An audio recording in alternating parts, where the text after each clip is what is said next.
Hey, Read Through the Word. Today is January 10th, and today's lesson is called Stairway to Heaven. You knew I was going to name it that, right? Okay.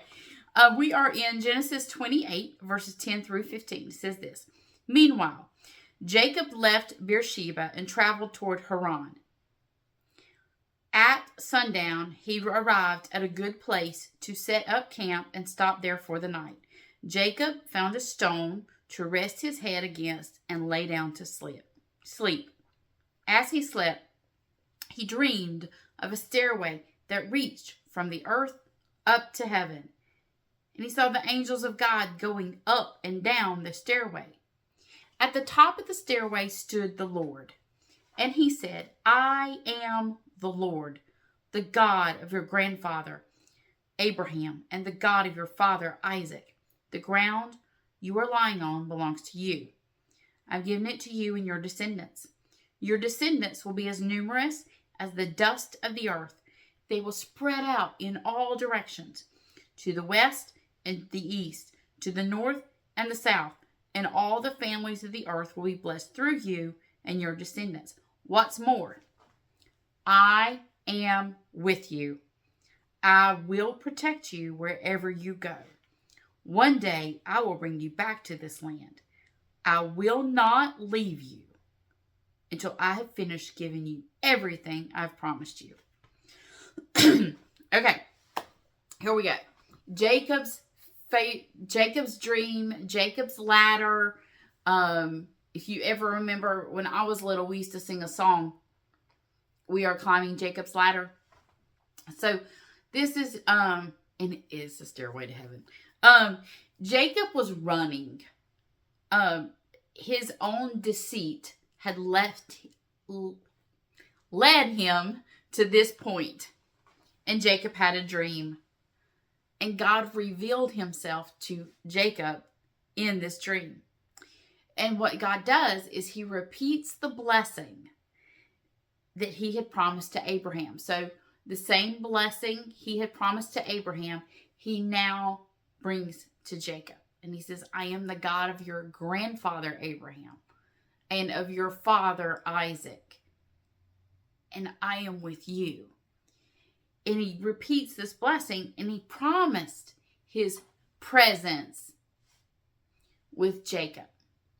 And I think that's a point that a lot of times we overlook when we read this, because the promise to in the midst of a promise of a nation and a land and a blessing, the true promise of God is the promise of his presence. And I want you to hold on to that as you read each of these biblical accounts, as we continue through the Bible together. I want you to remember that the promise is everything's about the presence of God. And God's so wanting to be with his people, and he wants his people with him. And so the presence of God is the promise at all times. And so always remember that as you're going through reading. And as we continue, because it's still the same promise to us. He's with us always. Jacob saw the stairway on which, and it says he saw God, that the angels of God were going up and down, and at the top of the stairs the Lord stood. And this was a stairway to heaven. Now I want you to see that it said that he dreamed of a stairway that reached from the earth to heaven, and he saw the angels of God going up and down to the stairway. And the top of the stairs is the Lord.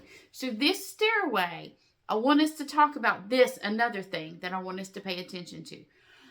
He says a stairway, and there is God. So this stairway goes to the throne room of God. Now, how do we know that? Let me show you. In the Bible, you will see the word heaven many times. And I will say this anytime I can get a chance, because we get confused. So I want us to hear this. The Bible translates, so our translators, sometimes words don't have an equivalent meaning in a language that we have. Number one, you have to take Hebrew and do a transliteration and then a translation. That so they've taken 3 different ideas, words, and translated as the word heaven, which is where we get confused. So let's talk. There can be heaven. In the beginning, God created the heavens and the earth. We mean, when we say that, we mean space, like space. And then also in the creation account, we see the heaven, that God created the beast that would be in the heavens, meaning sky.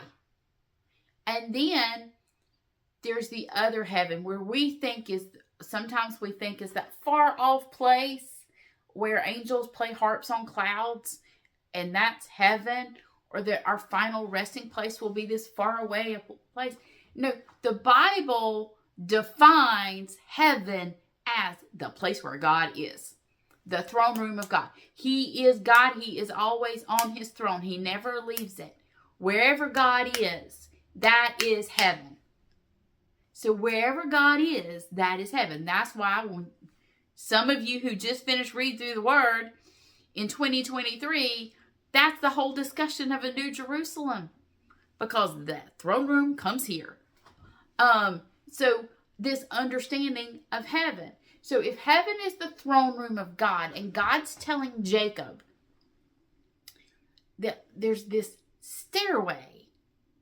When I was a little girl, I always thought of it as an escalator.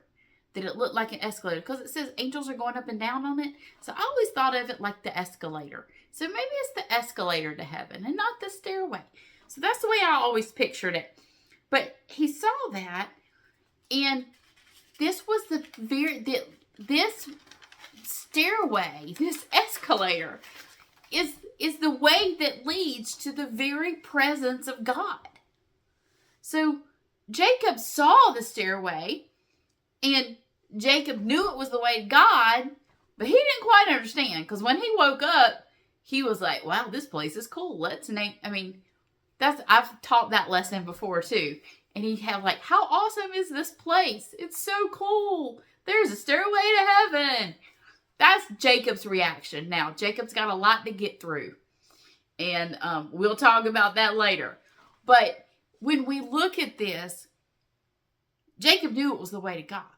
He just didn't quite understand it. And Jacob was very self-centered at this point, Mr. Deceiver, and had all of these issues. But the Bible doesn't leave us wondering about this. God, in his goodness, has told us that, yes, Jacob saw that there's one way to God, and that's it. But where is this? What is it? But Jesus was very clear. Jacob might not have been clear on this, but Jesus was. So we're going to John chapter 1. Verse 51. He said, truly, truly, he said to him, he's talking to Nathanael, truly, truly, I say to you, you will see the heavens opened and the angels of God ascending and descending on the Son of Man. You mean Jesus is the way? Oh, he's going to go even further in that. He's going to go to... he's going to go and he tells that he is the way. So we're not left wondering in the New Testament about what does this mean. He tells them, I am the way. What is the way to God, the throne room of God, the presence of God? How do we get to God? We're not left wondering. Jesus tells us, I am the way, the truth, and the life. No one comes to the Father except by him. We're not left wondering. Jesus is the way. There is no other. There is no other. So as we look, one more thing, it's constant. Every time we read in Scripture, we will always be seeing more and more. Our minds are fallen. We can't hold on to everything. We can't grasp everything the first time we read it. That's why we're going to be doing read through the word until he returns or he calls me home. We're doing it. We're going to read because we're going to know him more, and we're going to see more and more about him, and we're going to see where he's given us small snippets along the way. So when the truth hits us, we see it all. So we'll see you next time on Read Through the Word.